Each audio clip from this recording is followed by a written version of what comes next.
And ito na, dito naman na tayo. Ito, isa rin sa pinakamasakit sa ulo na mga lonely business owner or kahit anong business is to hire and train your staff.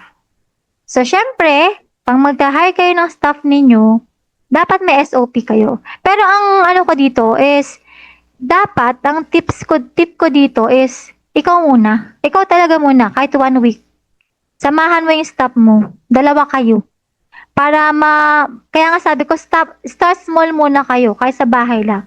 Kasi makakapa mo kung ano yung flow, yung SOP. Kasi hindi naman agad marunong ng staff mo agad Better to hire maganda yung attitude kaysa sa may attitude. Yung character yung titingnan. Huwag nyo tingnan yung magaling, ganun. Hindi. Character kayo.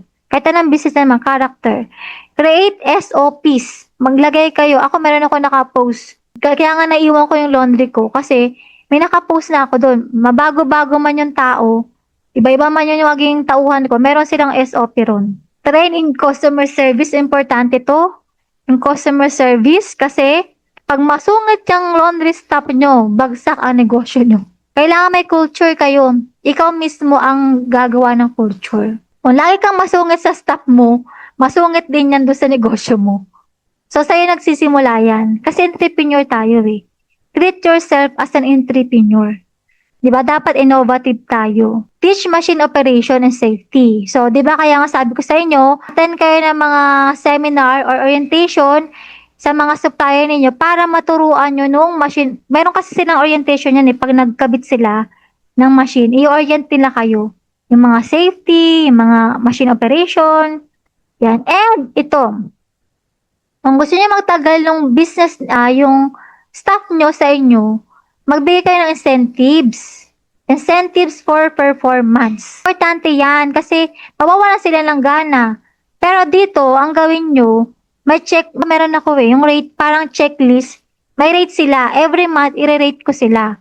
Na wala ba nagreklamang customer? Hindi ba nasira yung machine? Tama ba yung report nila? Kasi 'di ba sa kanilang gagaling yung report?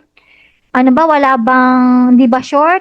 Hindi ba sobra? Kasi pag sobra, ibig sabihin meron silang maling nalagay doon sa report. So doon ko sila binibigay ng incentives. Pero kapag nagkamali sila, may nagreklamong customer, sorry, walang incentives. So ganun siya.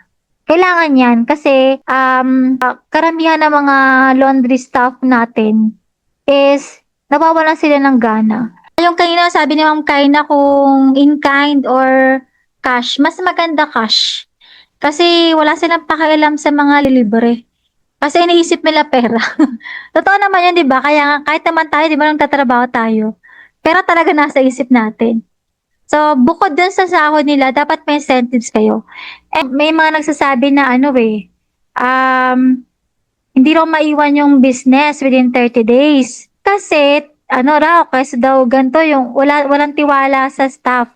Kasi, ang liit ng pasahod. Huwag naman kayong yung kuripot na magkano lang ipapasahod nyo sa tao nyo.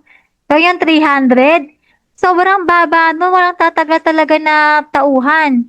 So, make it kung maaari, syempre kung nagsisimula, pwedeng, for example, depende to sa location hindi ko alam kung magkano dun sa ibang lugar Kung sa NCR, minimum 700, tama ba ako? 700 ang minimum. So kung kaya nyo na starting lang muna siya ng 500, tapos tataasan nyo siya parang pag medyo maganda na yung yung flow ng business, after 3 months, 600, then after 6 months, 700. Kasi kailangan talaga and importante yung mga benefits nila. Importante sa kanila yan. Kaya nga, kung papasok kayo sa business, kahit anong business, make sure na kaya nyo i-provide to. Kung magbe-business lang kayo para sa sarili ninyo, para kumita lang kayo, huwag na kayo mag-business. Kasi business is all about purpose. Dapat, yung puso ninyo, hindi lang, maraming mga greedy na business, pero hindi nagtatagal, di ba? Pag nagtatagal man sila, pero good luck sa kanila. Kasi you know that the business, gift kasi ito ni Lord sa atin. Binigay niya yan sa atin, yung vision na yan, kasi may purpose siya para sa atin. So, kaya tayo magbe-business, kasi nga, meron sa yung binibigay sa Lord na wisdom. Sorry, Christian kasi ako kaya may konting ano tayo. May binibigay si Lord na wisdom sa inyo, kaya may purpose kayo. Hindi lang yan para sa sarili ninyo, para sa ibang tao. Ano yung kaya nyo i-provide sa mga customers ninyo at sa mga tao na gusto nyong tulungan. Pero ito lang din, huwag kayong kukuha ng kamag-anak na huwag talaga. Kasi hindi mo matanggal eh, hindi mo matatanggal yung ano eh, yung kamag-anak eh. Hindi mo mapapagalitan. Tapos, hindi mo alam, nangungupit. Sorry sa time. Pero nangyayari talaga yun. Much better na wag kayo, mas maganda pa ibang tao.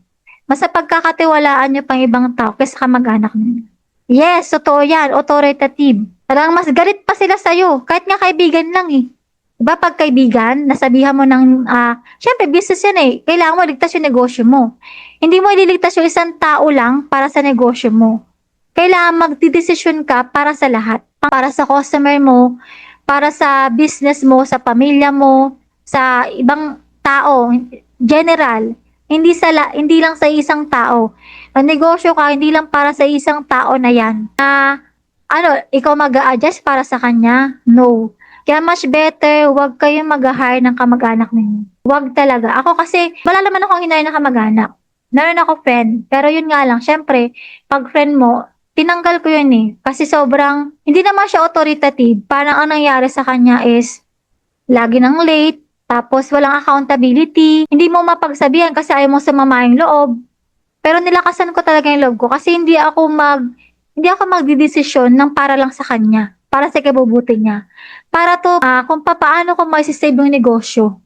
Kasi nakatingin ako doon sa pangkalahatan eh. Sa ibang tao, sa pamilya ko, sa negosyo mismo, sa mga customer. Kasi nagreklamo na mga customer sa kanya ng time na yun eh. Kasi ganito ganyan. Marami na ako naririnig. As in, hindi ko na kinaya, napuno na ako. Walang usap, tanggal. Mas better na, kasi sa business kailangan matapang ka. Hindi pwedeng mahina loob mo. Na, nakakaya eh. Kasi kaibigan ko yun eh. Baka sasama yung tingin niya sa akin eh. Nakakaya. Hindi. Kasi, ba't ka nagnegosyo para sa kanila?